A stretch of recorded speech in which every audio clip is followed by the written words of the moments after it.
Hello everybody and welcome back to Throttle Grotto.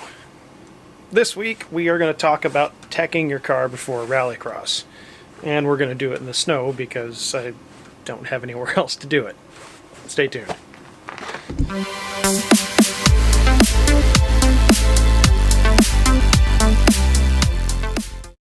Alright everybody and welcome back. So it is not as cold as it would be in the Midwest, but for us Northwesters it's actually pretty cold here.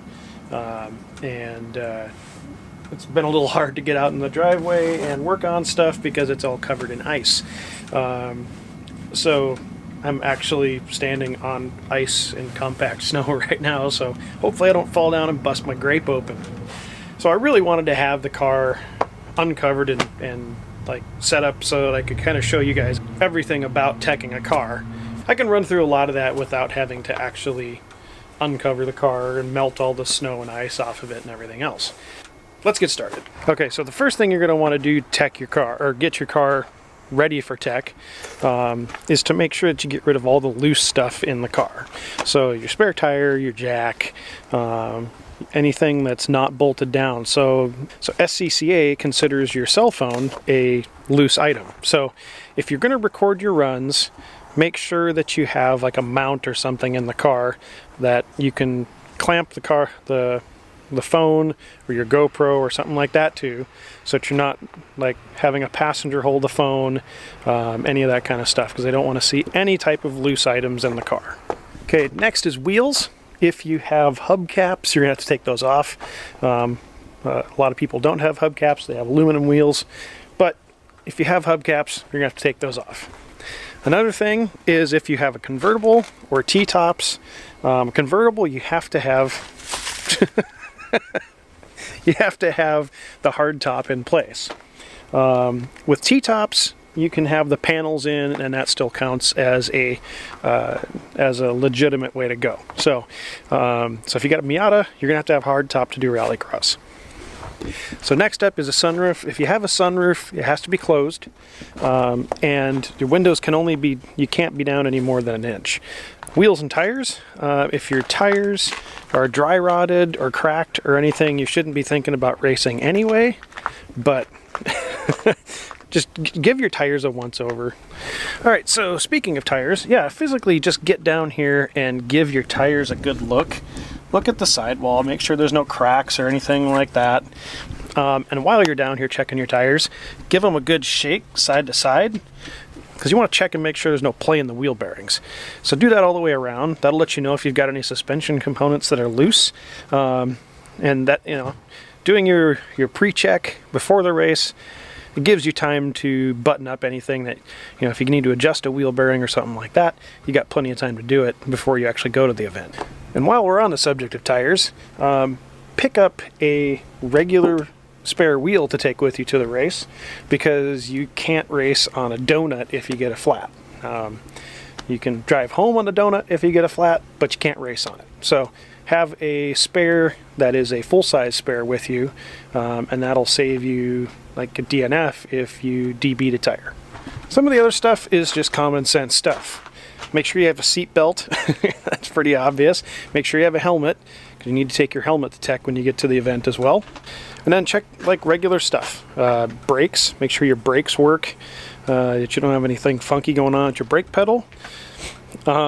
If you have a cable actuated throttle, make sure that the throttle doesn't stick at all. If it does, get a new throttle cable or figure out why it's sticking, because that'll get you a bounce out of tech. Two big ones underneath the hood.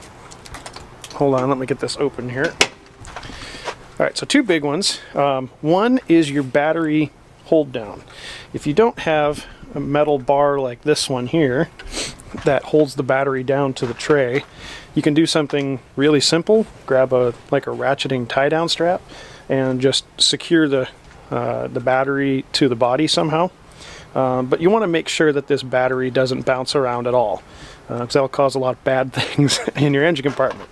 So make sure that your battery is secure, and make sure that your positive terminal is insulated from the car somehow. Whether it's a piece of tape, whether it's that little plastic flap that goes over the top of it, but make sure that you have some kind of insulating cover over your positive battery terminal. And of course, the last thing to check is the windshield, which is still covered in a tarp and snow. Make sure that your windshield doesn't have any cracks in it.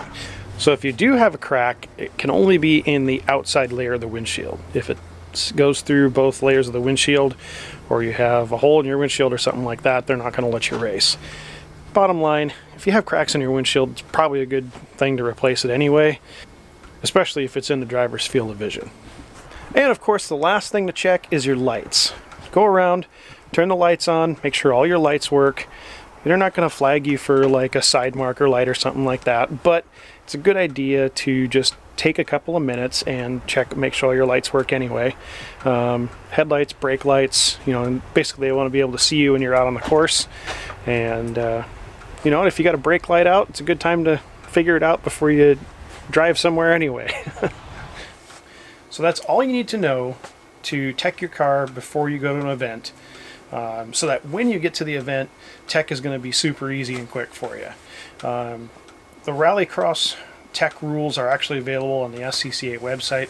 I'll put a link to it below so that you guys can go right there and download all of the rules for the next season for Rallycross.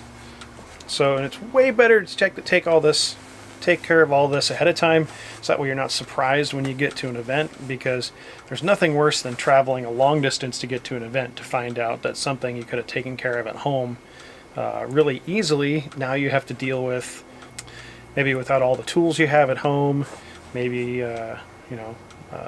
maybe you thought that you could take a donut spare with you and race on that. So bottom line is, if you're going to Rallycross, spend a few minutes, go over your car, make sure that everything's good to go before you go to the event, and then when you get there, there's no surprises, and you don't have to stress about tech. Tech's pretty easy, you just got to prep for it. And if you prep your car ahead of time, you already know that it's in good shape, and you don't have to worry about going and competing. So there it is, a real bare bones introduction to teching your car for a Rallycross event. I hope this preps you guys for your first Rallycross event so that you can get through tech real easy, no issues, and get out there and race. So until next time, thank you guys so much for watching. Get out there and work on something.